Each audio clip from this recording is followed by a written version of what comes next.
Coucou à toi et bienvenue sur ma chaîne YouTube. Si tu ne me connais pas, je me présente, je m'appelle Anne-Françoise, j'ai 26 ans et je suis coach sportive en ligne également à Bruxelles. Même si je suis coach sportive aujourd'hui, j'ai fait énormément d'erreurs en tant que débutante à la salle. Et pour être honnête, je me rends compte qu'énormément de mes élèves font ou ont fait les mêmes erreurs à la salle à leur début. Dans cette vidéo, j'ai envie de te partager justement les 10 erreurs les plus fréquentes que je vois en musculation, surtout chez les débutantes. Mon but à moi, c'est justement que grâce à cette vidéo, tu évites de faire ces 10 erreurs qui risqueront de freiner ta progression. Première erreur, ne pas avoir de programme. Tu le sais déjà si tu me suis, mais avoir un programme structuré et adapté à tes objectifs, c'est super important. Moi, au début, j'y allais un peu YOLO. J'arrivais à la salle, je me disais, oh, je vais faire cette machine, oh, je vais faire cet exercice, ah, j'ai vu ça sur Insta, j'ai testé ça. J'avais aucune structure, aucun programme et du coup, ça ne va pas du tout. Il faut vraiment que tu aies un programme structuré qui soit adapté à tes objectifs, que tu suives pendant minimum plusieurs semaines. Vraiment, moi, je recommande même parfois plusieurs mois pour te permettre justement de bien évoluer sur tes exercices, de commencer à porter de plus en plus lourd pour que ce soit efficace. Si tu as besoin d'un programme adapté à toi, je te rappelle que je te partage mon programme de musculation gratuit, je te le mets en description. Deuxième erreur, c'est un petit peu l'opposé de la première erreur parce que la deuxième erreur, ça consiste à suivre plusieurs programmes en même temps. Pas bonne idée. J'en ai fait les frais parce qu'il y a un moment où je suis passée de ne pas avoir de programme à me dire il faut que j'ai un programme et du coup j'en suivais plusieurs en même temps. J'ai fini par me surentraîner, je m'entraînais trop d'exercices, trop de volume, enfin je me suis blessée. C'est l'une de mes seules blessures en 5 ans de musculation. Je me suis blessée le petit doigt pour te dire. Ça m'a bien embêtée pendant plusieurs mois. Donc voilà, erreur à éviter. Moi je te conseille de suivre un programme. Laisse-toi le temps d'avoir des résultats avec le programme que tu suis. Malheureusement, si tu le suis pendant une semaine puis que tu dis bof, j'ai pas de résultats, je vais tester le programme de notre coach et puis encore de notre coach et au final sur un mois tu as suivi 4 programmes différents.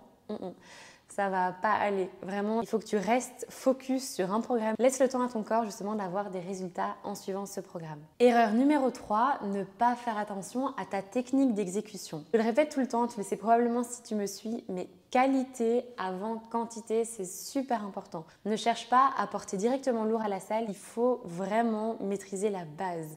Moi, je te conseille vraiment de commencer en douceur. Quitte à commencer sans poids, donc par exemple le hip thrust, tu peux tout à fait commencer au poids du corps en faisant vraiment attention à l'exécution du mouvement pour travailler les bons muscles, mais aussi pour ne pas te blesser. Quatrième erreur, ne pas t'entraîner assez proche de l'échec. Si tu finis ta série en mode chill, c'est facile, j'ai besoin de 10 secondes de repos et puis je peux repartir parce que easy, les doigts dans le nez, c'est que tu mets pas assez d'intensité dans tes séances. Il faut vraiment qu'à la fin de ta série, tu sois comme ça. Je sais que c'est difficile au début parce qu'on n'a pas l'habitude justement de frôler ce seuil un petit peu douloureux, mais vraiment c'est super important pour atteindre tes objectifs et pour construire du muscle. Au final, en fait, c'est une habitude qui doit être créée. C'est vraiment le moment où tu te dis « Ouh, ça commence à durer, ça brûle », qu'il faut absolument que tu continues. Donc, tu dois vraiment te rapprocher de ce moment où tu sens que ton corps n'arrive quasiment plus à soulever la charge. Cinquième erreur, mettre trop ou pas assez lourd. Si tu mets trop lourd, tu risques de te blesser, mais si tu ne mets pas assez lourd, ton corps ne sera pas assez stimulé et tes séances ne seront pas assez intenses. Il faut vraiment que tu trouves ce point un petit peu idéal où tu te sens assez challengé, donc c'est pas hyper facile, les doigts dans le nez, mais où tu arrives aussi à garder encore une bonne technique d'exécution.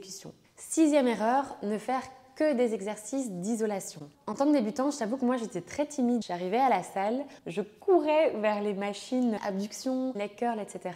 Et au final, je me réfugiais dans ces petits exercices très faciles d'isolation, du coup, où tu isoles un muscle en particulier. Mais je t'avoue que de mon expérience personnelle, mais également avec mes coachés, ce sont les gros exercices, les exercices polyarticulaires qui m'ont aidé à avoir le plus de résultats. Donc les squats, les fentes, les hip thrusts, les tractions, les pompes, c'est ce qu'on appelle les exercices polyarticulaires. Ils mobilisent en fait plusieurs muscles en même temps. Et ce sont ces exercices polyarticulaires-là que je donne vraiment principalement à mes élèves. Septième erreur, faire trop d'exercices sur ta séance. Honnêtement, au début, mes séances ressemblaient à une liste de courses la veille de Noël. Il y avait 15 exercices différents, 30 séries. Enfin vraiment, je sais même pas comment je faisais parce que mes séances duraient une plombe. Vraiment, je restais 4 heures à la salle, non pas comme aujourd'hui parce que je discute un petit peu avec tout le monde, mais parce que mes séances étaient interminables. Et au final, j'étais un petit peu dégoûtée de ma séance tellement elle avait été longue et je prenais même plus vraiment de plaisir. Alors ce que moi je recommande à mes élèves, évidemment c'est une façon de faire parmi d'autres, mais c'est celle qui a fonctionné pour moi et qui fonctionne avec mes élèves que je suis aujourd'hui, c'est de choisir moins d'exercices mais de mettre beaucoup plus d'intensité. Non seulement c'est efficace parce que tu mets de l'intensité et du coup tu verras des résultats, mais en plus t'es pas resté 4 heures à la salle et tu sors de la salle en disant « Ah,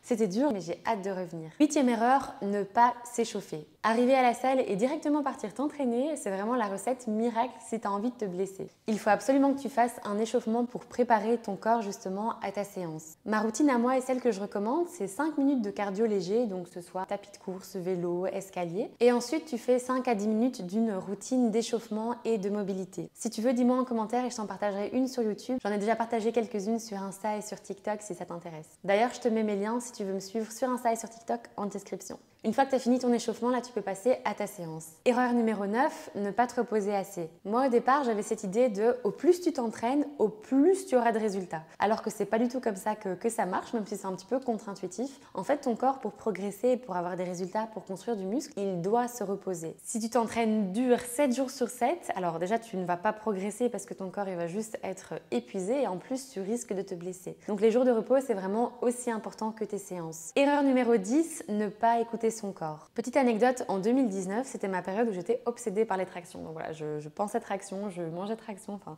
vraiment j'étais obsédée par mes tractions. Et il y a eu un jour où j'ai vraiment passé une journée catastrophique. J'allais bientôt avoir mes règles, ça allait pas du tout au niveau privé, au niveau professionnel. Honnêtement, il y avait rien qui allait. Et je pensais juste à traction, traction, traction. Même si mon corps était épuisé et vraiment je commençais à être un peu au bout du rouleau, je me suis quand même dit no pain, no gain, faut que j'aille à la salle, coûte que coûte. Et du coup, j'y suis allée. J'ai pas écouté mon corps et malheureusement, ce jour-là, je me suis blessée le fameux petit doigt. Et après coup, en fait, c'est ce que je recommande souvent à mes élèves. Si t'es dans ton fauteuil, que t'as la flemme, tu regardes Gossip Girl, tu es en mode j'ai pas envie d'aller à la salle, là, c'est bien de te donner un petit coup de pied aux fesses et te dire allez, personne va le faire pour moi, j'y vais. Par contre, les jours où t'es vraiment au bout du rouleau, où tu commences à avoir des douleurs, au petit doigt comme moi j'avais, au coude ou au genou, tu sens que ton corps, il commence à être vraiment au bout et t'as juste besoin de te reposer. C'est pas grave de prendre un jour de repos. C'est pas un jour de repos sur des années de musculation qui fera la différence, surtout si c'est pour ta santé. Si à un moment tu as une douleur qui apparaît, n'hésite pas à te reposer un petit peu, à bien dormir, bien t'hydrater, bien manger. Si la douleur ne disparaît pas, va consulter un professionnel et là tu pourras reprendre de plus belle. Distingue vraiment bien la flemme dans ton fauteuil devant Gossip Girl, tu n'as pas envie,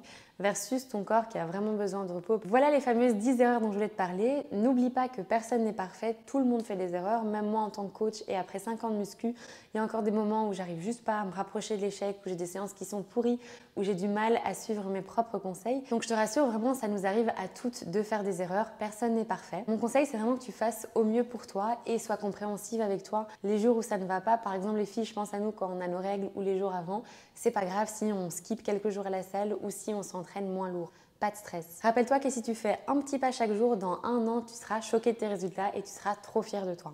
Je te fais de gros bisous. Si tu as aimé cette vidéo, n'hésite pas à lâcher un pouce bleu et à t'abonner à ma chaîne. Tu peux aussi partager en commentaire ce que tu as pensé de cette vidéo et si tu as d'autres erreurs auxquelles tu penses, n'hésite pas à nous les partager. Et au passage, si tu es une fille vraiment motivée et que tu veux mon aide pour justement t'aider à réussir ta transformation, tu peux m'envoyer le mot transformation en DM sur Instagram. Et on verra ensemble comment est-ce que je peux t'aider au mieux. Mon Instagram, c'est coaching by AF. Je te mets le lien en description. Gros bisous et je te dis à très vite.